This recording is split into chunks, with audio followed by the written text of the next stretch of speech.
Hey, it's Greg, community storyteller for Kentucky's Heartland, and welcome to our movie segment with our friends at Crowne Pointe Theater. There's the movie dude over there, Rick Roman.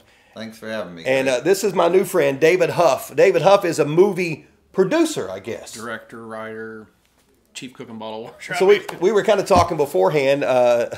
David has got a new movie coming out, by the way. It's called The Prodigal. It's going to be at Crowne Pointe Theater here real soon, and we'll have that schedule on the screen for you in just a little bit. But first of all, Rick, how did this happen? Did he come to you and beg you? Did he throw you coins? Did he pull out one of those guns that he uses in this movie? Or what, how did this happen? He didn't beg me. He essentially sent me an email, said he made this movie and showed me the trailer. And I believe in helping people get their breaks. Everybody in the entertainment business that has made it somewhere along the line, they got a break for somebody. Unfortunately, once they get up there, they kind of forget that somebody gave them a break. Right. So I believe that in giving breaks to people. So he asked to do it, and I could figure out we figured out a way we could do it. So we decided to play it. All right. So how did this movie come about? And it's a pretty cool little backstory because you do other things, and then it kind of led into a movie. As we talked earlier before this, I've been doing historical reenacting for over 20 years, and then I started Six Guns Entertainment, Wild West show about 15 years ago. Because I've always been a fan of the Western genre. Always have been. Every kid wants to be a cowboy. Oh, yeah.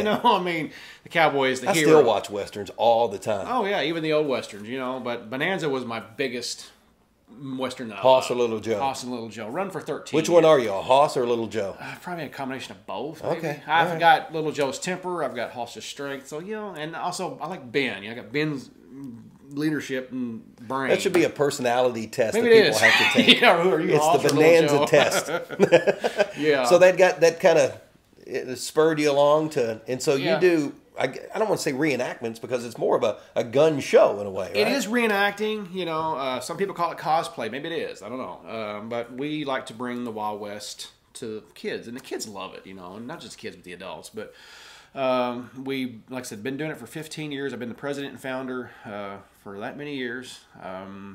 And we just travel around the area doing Wild West shows to festivals. And the people that see us for the first time just love it, There's guns a-blazing, and we're using the real guns with black powder charges and blanks. But to make a long story short, I was looking up on Facebook, and I seen Copper Canyon Ranch. I thought, well, what is that? I thought, man, I've heard a lot about this place. I've been seeing stuff about this place.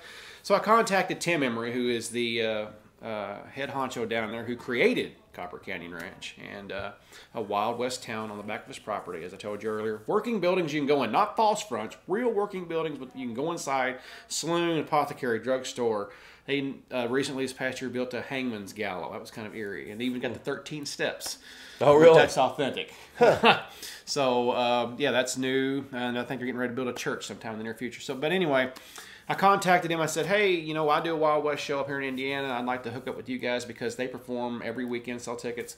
They said, oh, that'd be great. So we went down there for Frontier Days in May, and then everything went over great. We just made some great friends down there, and it went over so good. I contacted Tim. I said, let's get another event going in June, call it Return to the Ranch. So I said, okay, let's do it.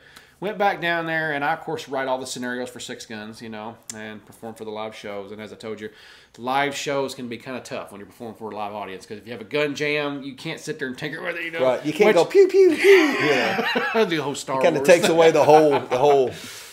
So I told the guys, if you have a misfire, that did happen, but don't sit there for 30 minutes. Just take your shot and go down, throw your gun, get another one, whatever. But, yeah, you can't go pew-pew. A guy tried that years ago. He went bang. I was like, oh, God. He did. I'm not kidding. So, anyway, Saturday night, returned to the ranch. When we were down there doing it in June, I sat there and I thought, man, I want to write another scenario to do for Sunday. It was our last day down there. So I sat down and I just started writing this live scenario. And my daughter, who had been with me doing this ever since she was like 8 years old, she got into it, and I wanted to write something for her. And I also wanted to write something for my wife. I wanted these two to be leading ladies in a scenario. My daughter's 12, and she was like, yeah, I could probably do that. I said, well, honey, this is a live show. It's going to be tough. You can't just freeze up. I need you to pull this out. She said, I can do that. So we finished writing it, performed it on Sunday without a hitch. And what's funny is it was called The Outlaw Kid. And, of course, I thought, man, the term, because you got to have a title that just sticks, The Outlaw Kid. When your kid's in it, you don't want them to be called an outlaw kid. I mean, even though there were outlaw kids, but I'm thinking, what can I do to change this title so it just come over me. Let's go to biblical terms. The Prodigal. Just came out of nowhere. I was like, all right. So we did that. Come home that weekend, and that just hung in my head. And the performance went so well, I thought, this would make a great movie. So I started writing a script for it, put it all in script format, and began just jotting down words and going from the scenario, and everything was back and forth. And I thought, man, this is so great. And then finished it. And then, of course, my wife looks at it, and she's like, let's do an alternative ending. I was like, oh. I was like, okay, yes, I just worked on this. No. She said, no, really. She said, this needs hope. I'm like, okay, all right. She likes Hallmark movies, doesn't she? Well, what woman don't? Well, some guys do. But she had a very good point. Most people that go watch a movie want to have hope. I like to leave a movie and think, that was great. You know, you watch a movie like, I don't know about this. Oh, my God, hallelujah. You know, so that's kind of what she was thinking. So I went ahead and thought, okay, she smiles at me. Okay, I'll do it. You know, I wasn't in the doghouse. It was great. So I wrote the alternative ending, her ending, and it was great. That ending made that movie what it was. And it's got twists, it's got turns. It's just right at an hour long. Has a lot of action, a lot of drama, and a lot of you don't know what's going to happen next. So everybody that's starring in this, part of this is also part of your show? Yeah, mostly, yeah, pretty much from Six Guns Entertainment, Copper Canyon Ranch, all of us together. So they kind of already know how to work together a little bit. Yeah. Oh, we worked together like, I mean, a well-oiled machine. Once we started or got down there and we got everything set up and set the scenes up and started filming and yelled action, everything just kind of flowed. You know, the first 2 days of filming were rough, though. Saturday and Sunday were 2 15-hour days of filming nonstop. Well, we took a break for lunch and because we had a lot to get done in a short amount of time. So. And you've done all of this with one camera. One camera. One camera, one mic. My friend Chad Fuller was going to help me with it, but I said, I think I can handle this. So, yeah, it was the entire movie was shot with one camera. That's pretty phenomenal. It is, and it took a lot of work. You know, I was kind of drained at the end of the day, but because I'm the kind of guy that likes to get a lot of action shots. You know, me and my camera both were covered in dust. You know, it was like I was rolling down with the actors. You know, because if you want to get those action shots, you don't want to tripod the whole movie. You do that, you're going to kill it. Yeah. So you grab that camera and you roll with that camera. You duck with that camera. You drop with that camera. And, you know, and that really adds to a film. So did you think when you guys were making this movie that it would ever appear in a theater itself? No. At the time when you're filming, you're thinking, what am I doing this for? Is there a point to this? You know? Yeah. And every filmmaker has that. You just have to take that gamble. You know, what am I going to do with this? But then when we started filming, I started noticing publicity, newspapers. People were showing interest in it, putting it on Facebook pages, and make, oh my gosh, this looks great. Then we made the trailer, and then it started growing and growing and growing. So I thought, I want to push it. So we began pushing it. We began marketing it. Next thing it was bigger and bigger and bigger. And then I started getting calls from radio stations and more radio stations. Actually, I did one this morning over the phone. It's like my third or fourth one now. So, and then of course, you know, Rick, I got in touch with Rick. I thought, I'm going to stick it out there farther. So I started looking up theaters and I thought, man, you know, I don't know. I want Kentucky to be noticed. And someone said when we were filming, let's call it Hollywood, Kentucky. You know, kind of wrong. Had a ring to it. Yeah. So I contacted Rick and I thought, well, I'll send these emails out. We'll just see what happens. Rick gets back with me. Crowne Pointe Theater. So then I look on their website and I just like, oh my gosh, this place is great. You're like, that's legit. That's legit, man. Theater. This is legit. And then as time went on, we just talked about it more. And of course, you know, Rick does a lot of work for Crowne Pointe Theater in this place. I can't say enough good about Rick. Don't say too much, though. Well, I'm right here, so don't get my head too big. Yeah, I'll get it to the door. But no, I'm being dead serious. I thank him for all that he's done for us. And Crowne Pointe is just a fabulous theater. One of the most beautiful ones I've been in. That's not, you know. Right, it is. I mean, it is definitely a crown jewel in our community. It is. And it does so many different events. I know, Rick, you guys do fundraiser movies for charities. Sensory-friendly movies. We're looking at doing open caption movies for the deaf and hard hearing community. So we like to give back. You know, I always believe that when you help others, you help yourself. All right, so this movie here, it's not one showing. This is you've got a run. It actually opens tomorrow at 7:25 at the Crowne Pointe, and then after that until next Thursday at 6 p.m. So you're going to be here for every one of them, watch every one of them? Well, I'll tell you, me and my wife are going to come down tomorrow. What's funny is Rick and I stopped by the theater before we came here, and he said, come inside. I said, okay, cool. He said, you want to see a little bit of it? I was like, huh, do you have to ask? So I texted my wife, and then she's like, what? That's not fair. I said, honey, it's okay. I'm not watching the whole thing without you. My eyes are closed. Yeah. I'm not looking at all. But I actually got to go in there, and I got to see a couple clips of it, and it's absolutely perfect, just like I envisioned it. And we have special price of $5. Yes, the tickets are $5. Every show. Yep, every showing. $5 to see the Prodigal. And the Saturday is big doings. Saturday is the private screening for the cast and crew. The entire cast and crew will be at the Crowne Pointe Theater this coming Saturday. Red carpet premiere event. So yeah, if anybody wants to come out and has questions, want to ask about movies or anything, we have posters on hand for the Prodigal, movie posters. We'll have them for the folks they want to get signed by the cast. So Saturday's going to be a big day. That's the day we're really, really looking forward to. We're looking forward to all of them, but Saturday is the day. So. All right. So all that information is on the screen. All the different showings you can see, of course, Crowne Pointe Theater's website. You can check out their social media. They're always active with social media stuff.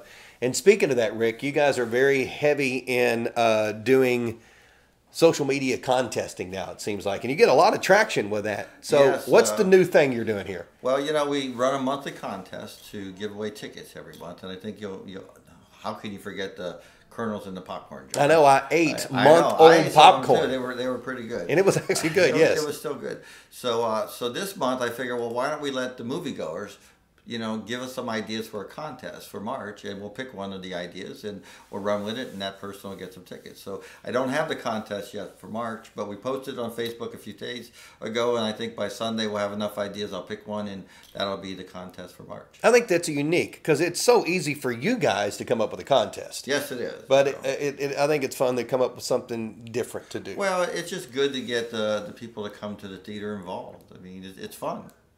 All right, and what else we got going on? We've got churches. You've got some special stuff going on. March 13th, we opened the movie I Still Believe, which is a faith-based movie, and we're offering church groups special pricing on tickets and concessions. So all they have to do is go to the website and send an email through the contact page, and they'll get all the information they need on the group pricing. All right. We've had a number of churches. We have about 4 or 5 churches already inquire. So I still believe the feedback I'm getting from people that have seen it in advance is that's really heartwarming, very good movie.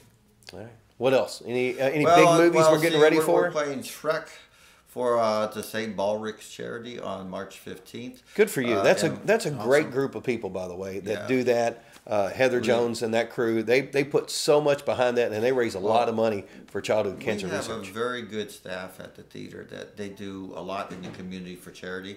And we just did the Bowling for Kids' Sake for the Big Brothers Big Sisters. And the theater is sponsoring 3 people that actually want to get their hair cut off. So yes, wow. And we're giving out some passes for the St. Baldrick's Foundation too for their event when they cut their hair off. Yeah. So every year the run group in town, we run through town on the Thursday before St. Baldrick's with those swim caps on.